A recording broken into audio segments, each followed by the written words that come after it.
Honored to have William Binney, former technical head of the NSA, joining us. As an expert, can you speak to this, how they can frame us?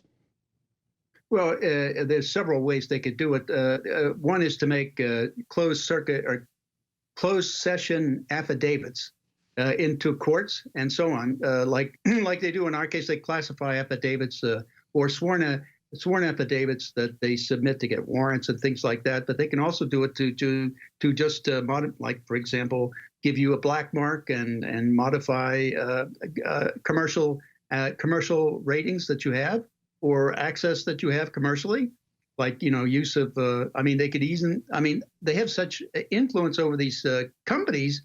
They've sent the CEOs of companies to jail just as examples to say, here's the poster boy for communications companies like Joe Naccio, sent him to jail for 5 years. He's a poster boy to see this is what happens to you if you don't cooperate with us. This happens to you. So they threaten people that way, out in the open, actually, and so they all know it, and so they all participate. So exactly. So it's not a judge, it's not a jury, but you just get a message to blacklist somebody. You better damn well do it. That's right. Yeah. And the other way they can do it is use the Vault 7 showed the Marble framework where they could do an attack and make it look like the Russians or the Chinese or the North Koreans or the Iranians or other Arab-speaking countries were doing it, and leave telltale signs. Now, explain that. That's just like a teenager can dock somebody, or they can, what's the term where somebody programs the phone to make it somebody else's phone number so they then get SWAT teamed? Swatting. Yeah. It's a point of going into the data itself and being able to change it without being recorded. As you have to get by the software that automatically records this. It was recently changed. Get by that. You can change anything, and there'll be no sign that you were there. So that's one of the ways. The other things is they insert in the case of the Vault 7 Marble framework, they use Cyrillic to make it look like it's Russians involved and so on. So I've worked at, I've testified to this in a couple of different shows. I worked the Russian problem, the Soviet problem, for like 30 years, close to it. And I know these people, and they're very disciplined, professional people. And leaving telltale signs like that is not what a professional person does. I'm sorry. So they're not the Russians, but even so, so when they come out and say the Russians did this and there's Russian stuff all over it, it's obviously a frame-up. Oh, it's a lie. They've been lying about this all along, and we can prove it with forensically. And that's why I submitted an affidavit, a sworn affidavit, into the federal court in Virginia, where they're going to be trying Roger Stone. And I submitted the affidavit saying I've got the proof that the Russians didn't hack anybody, and that this was not, the DNC was not a hack. And you explained that you were able to get the data showing it was downloaded at a facility at a rate of speed that didn't exist on the internet at that time. Yeah, that was the Guccifer 2 data. But with the DNC data that WikiLeaks posted, it showed and had evidence there, and nobody was looking at this, I guess, until we did, or our people did. It showed evidence of a FAT file format or FAT program being applied. That's FAT allocation is a file allocation table format. That's a format from a program that reads data to a storage device. That is, what it does when it does that, it does the index of it, but also changes the last modified time on that file to the nearest even second. Now, that and all the files, those over 500 files that were listed there for the DNC downloads on the 23rd, 25th, and 26th of May. And let's explain. You're respected as one of the top internet engineers, scientists, spies in the world, and you're saying it's just 101, ridiculous, obvious timestamp. Who did it? What happened? Yeah, and that timestamp simply said this FAT file program was in use, which meant the data was read to a storage device, a thumb drive or a CD-ROM, before and transported physically before WikiLeaks could publish or post it. So that means the person was in a facility or at the servers. That would be the direct implication. But, they could argue, well, it could be any number. Okay, what's the evidence for that? We have evidence that this is downloaded physically. And it had, locally, or somebody who had access to this data did this download. Julian Assange, of course, said it was not a government input from Russia. It wasn't input from any government. You know, Craig Murray, the former ambassador to Uzbekistan, British ambassador there, he said he met somebody who was involved in the transfer of data to WikiLeaks on the campus of American University in Washington, D.C. Well, obviously, it's U.S. intelligence didn't like Hillary and her Chi-Com activities. And anybody that's in the government or talks to folks in government knows that. So let me ask you this question.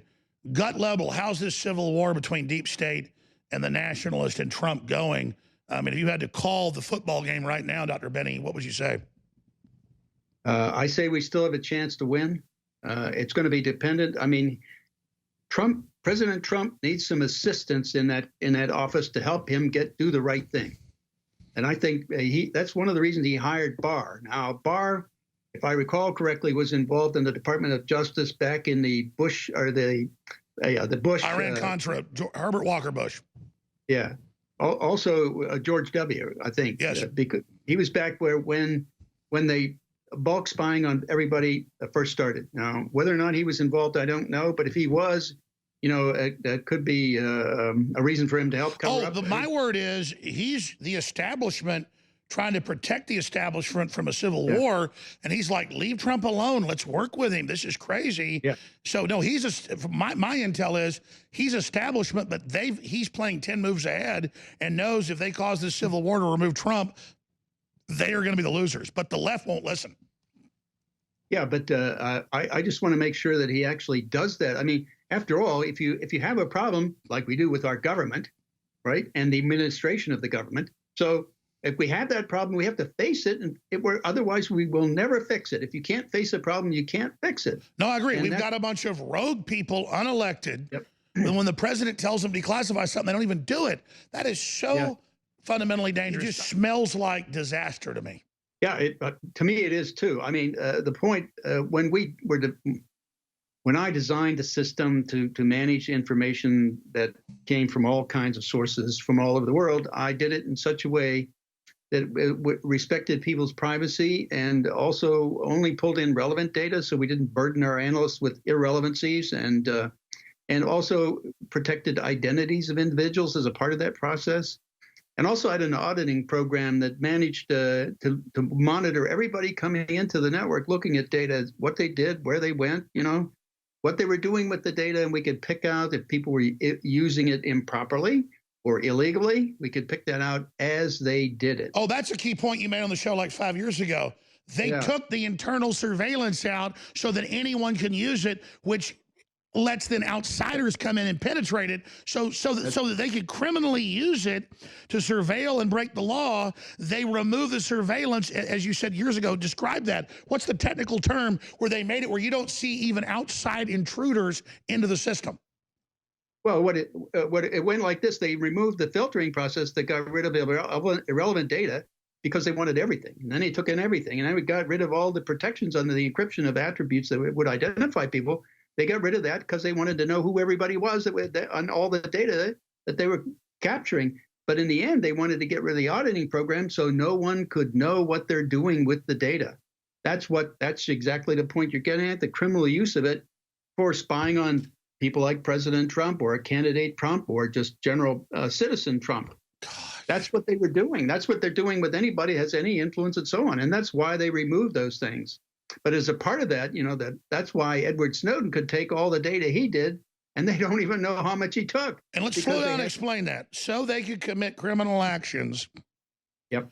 They got rid, tell us the year of the details. I know it's on record. We just showed USA Today 7 years ago, you breaking it down, to where anyone could break in, no one's tracked in this giant system so they could commit crime, which is the ultimate national security crisis.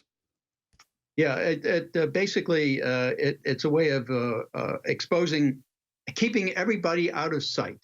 The only ones who are recorded or watched or monitored are NSA analysts. The FBI, the CIA, the other agencies of the government that come in and look at that data are not monitored. So no judge, no jury, they can invisibly now come into these billions of portals and do whatever they want, including plant stuff. including all the contractors involved in managing it, storing it, keeping it running, and everything else. That's why Edward Snowden could take what he took, because he had access to it. And too. then they wonder why they get stung in the ass after they do that. Yeah. Well, it's only creating all kinds of violations of law and all. It's subverting the entire fundamental principles of our founding fathers. I mean, the whole idea is sedition at a minimum, just against the departments of government, but also it's treason against the founding principles of our nation. That's really, and this has got to stop. And that's why President Trump really needs some help to do that. I mean, he needs some really hard-ass patriots in there helping him. And, he doesn't have too many. Let's be clear. You said this on the show 4 or 5 years ago that foreign governments, we can pull it up, you could get in and get our tools. And now it's admitted China stole all our NSA tools because Obama and others opened it up where anybody could get into it. I mean, this is insanity. Yeah, I know. We're really secure. No, I know, sir. You're the expert. I'm just putting these articles on screen for people because this is just so flabbergasting. Chinese got NSA hacking tools and NSA attacks against them. I mean, this is insanity. Right. And anytime they come out now, here's what I'd like to say to your audience so they know. Anybody claiming that somebody attacked them now, I mean, all of these tools now are known pretty much around the world. They've been posted, by shadow brokers from NSA or WikiLeaks from the Vault 7 and so on. So, and all these hundreds of millions of lines of code of different attacks are all known in the world. So when it comes to an attack, and all the ones that they alleged the Russians did, they were well known in the world too. But the only way you can really say for sure who did the attack was to trace route the packets coming in to make the attack and trace route the packets going back. That's why you'll say, here's where it came down through the network to attack us, and here's when ultimately where it went back to, and those are the people who did it. If you don't have the trace route programs showing that, that's a program that basically follows the packets through the network. Now, NSA has hundreds and hundreds of these trace route programs embedded in switches and servers around the world. Probably that was about 10 years ago. Now so they know. Probably in the thousands. So let me ask you this, gut level, not being a scientist, just gut level as a man. Where does this end? This power of the gods and all these back doors and this orgy of stealing data, where does it end?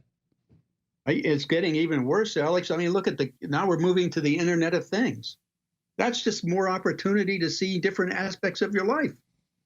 And it's a matter of accumulating all that with all the other information, what you're saying, who you're saying it to, all of that is really just exposing everything very sensitive. I mean, you can begin to start to think, you can start to see how people think and, how they feel about things, not just, I'm not talking about advertising to them for products, but you could do that. But also, I mean, in terms of group coordination and group action, those kinds of things, like the Tea Party. Do they want to get active politically? Then you find out who they're involved with, so the social network, and then you slow roll them. Well, sure, Facebook admits that. They're blocking all the nationalists, all the conservatives, all the people that want data protection, and then they're augmenting those that are against it. And then they can also have avatars and bots that you think are your friends that come in and influence you. This is, I mean, we're already way down this rabbit hole. Yes, we are. That's the point.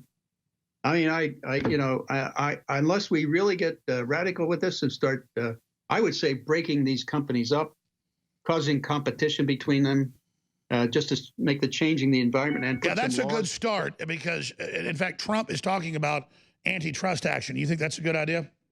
Yeah. Oh, yeah. I believe fully with that.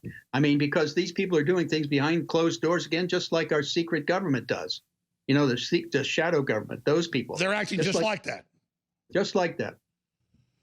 I mean, well, I really appreciate your time, Dr. Binney, and exposefacts.org, goodamerican.org. Obviously, Snowden, everybody should see it. We really appreciate you. You're an American hero. In 60 seconds, any other points you'd like to add?